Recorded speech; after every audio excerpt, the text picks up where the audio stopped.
If you want to move as well at 45 as you did when you were 25, you have to stop treating your body like an appliance that you only fix when it breaks.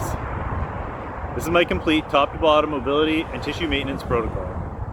It's what I use to keep my joints supple and my movement patterns efficient, whether I'm training hard or just staying game ready. I'm a biomechanics coach, and I've seen enough chronic injuries to know that most of them start with neglected tissue quality. This isn't a warm-up. This is deep tissue maintenance. I'm going to take you through my entire routine. You can implement this as a full weekly reset, or if you're short on time, just cherry pick the specific segments that address your current tight spots. I've condensed this into a high density, double speed flow so you can see the pacing and the specific joint angles I prioritize. Follow the flow, focus on the tension. Let's get your mechanics back to zero. Alright, so I got all my stuff set up.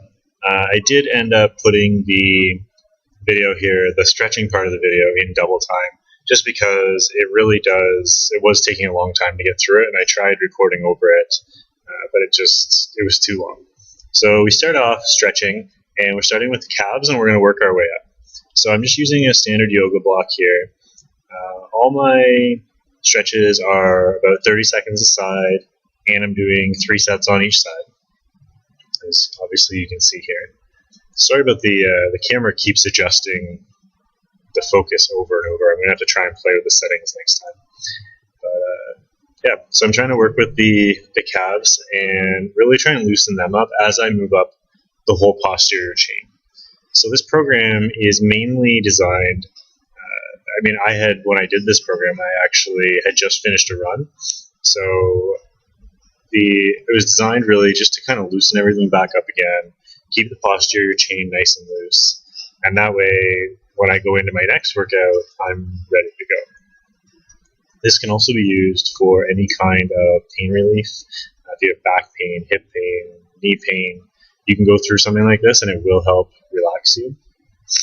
So next from the calves, we move on up to the hamstrings. For me, I notice a lot of people, they always try and grab their toes. If you think here of me reaching and grabbing my toes and pulling my foot toward me, I'm really going to be stretching my calf more. What I really want to be doing is hitting that hamstring properly. So instead of grabbing the foot, I will, as you can see here, my arm is bent and I'm just grabbing my lower leg and pulling on my leg to help bring myself forward and holding that stretch. So, you can see that I could easily reach my toes. There's here, there's quite a big bend in my arms. And I can get my head here right down onto my knee, but there's no reason, I even have my elbows on the floor here, but there's really no reason to be reaching for the toes at all. Just get that hamstring stretch in. The hamstring is the longest muscle in the posterior chain. So making sure that you're getting that good stretch is super important because that's the biggest elastic. And it's going to have the biggest effect if it is tight. So moving on here, you can use a towel for this if you don't have a TheraBand, but anything really will work. A towel might even be better because it won't stretch on you. But just trying to really make sure I get a good hamstring stretch in, getting it at 2 different angles. I really like this one because it does allow me to keep my back flat instead of stretching the muscles in my lower back. And now this way I'm getting 6 stretches a side in on my hamstrings, which is really nice. I also keep in mind during this stretch, my chest is still up and my shoulders are back. I am trying to pull on the band at the same time, but trying to maintain your posture during these stretches as much as possible will be beneficial in terms of actually hitting the muscle properly.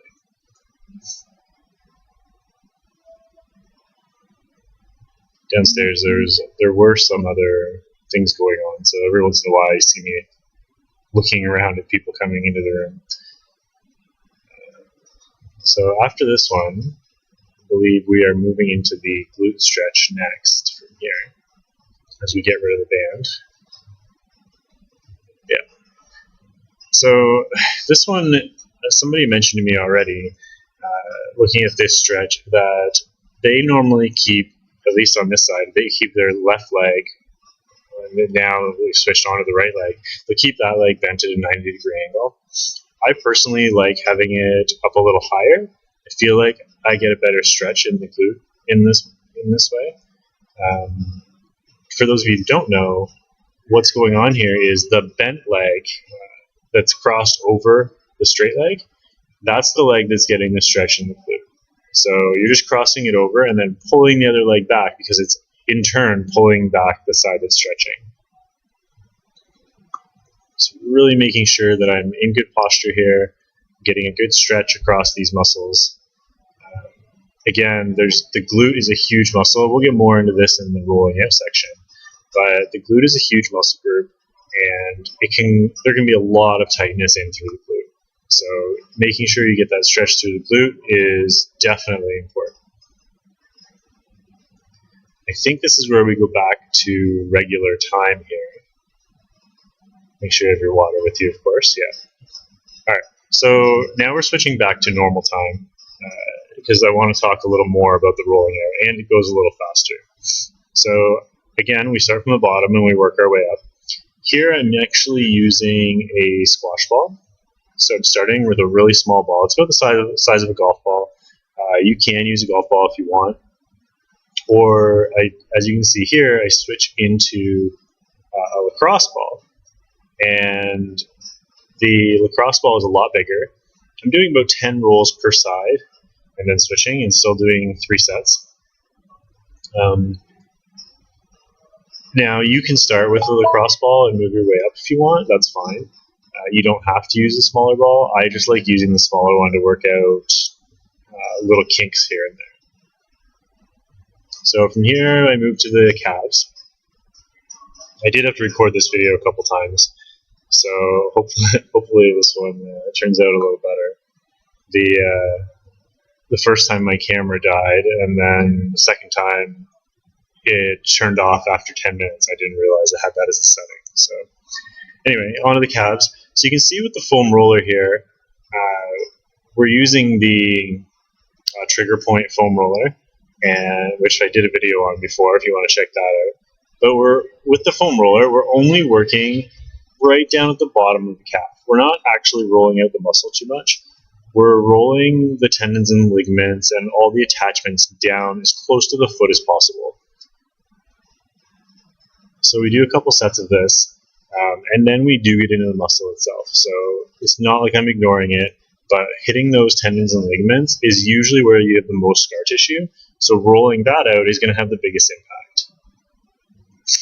So here's where we switch back to the lacrosse ball. You can do this on the ground, but I actually prefer to have it up on the yoga block. It kind of gives me a little more leverage.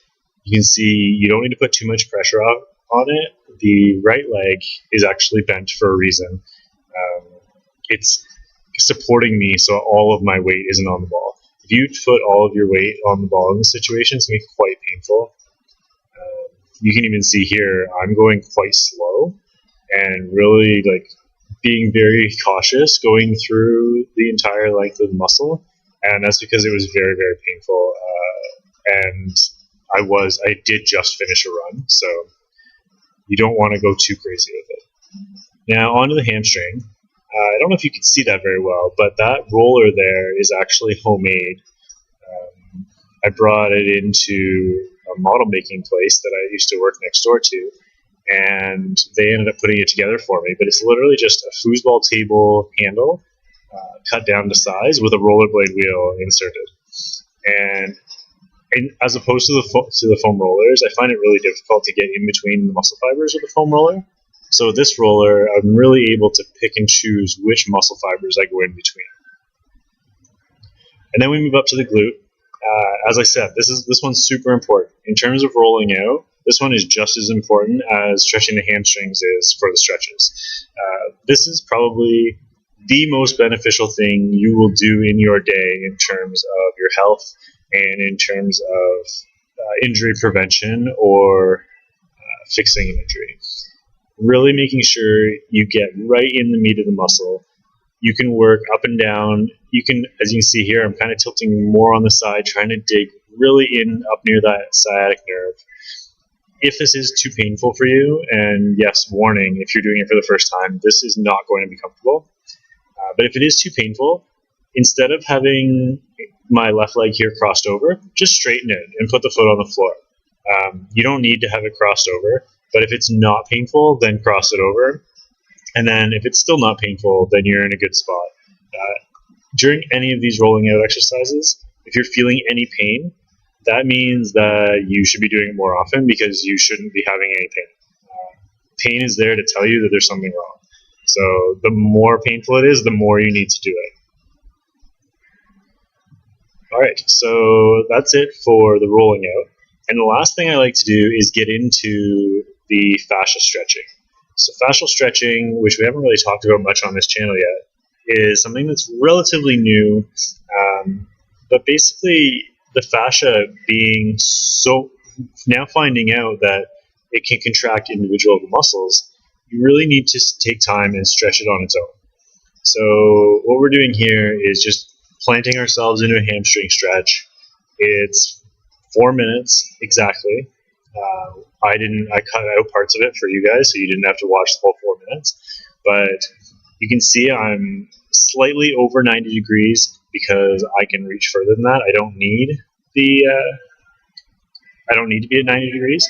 If this is too hard for you, you can just go with your back on the floor against the wall. But if you do need a bigger stretch, then do it against the wall. With the ball against the wall. So this just gives you another angle. You can see that my feet are perfectly flat. You should be able to rest something on top of there.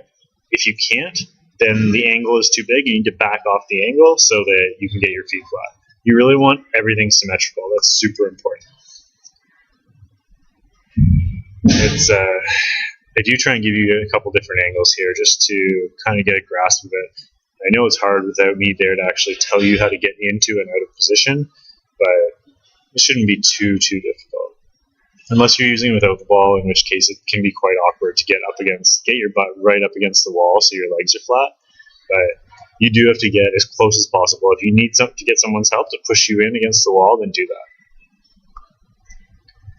All right, so we're almost done here. You see I'm getting close to the 4 minutes, so I'm starting to get a little fidgety. It's starting to pull a little bit. And I think that's about it. So if you want to watch the dismount here. All right, so you just take the first leg, push it against the wall, push your butt back, and up you go. And from the other angle, push yourself back, and up you go. And that's it. Consistency with these routines is the difference between lasting performance and constant injury. I'm developing the Momentum Kinetics system to help you bridge the gap between simple mobility and real-world movement efficiency. Make sure you're subscribed, because we're just getting started. Drop a comment below. Which segment of this routine felt like the most needed work for you today?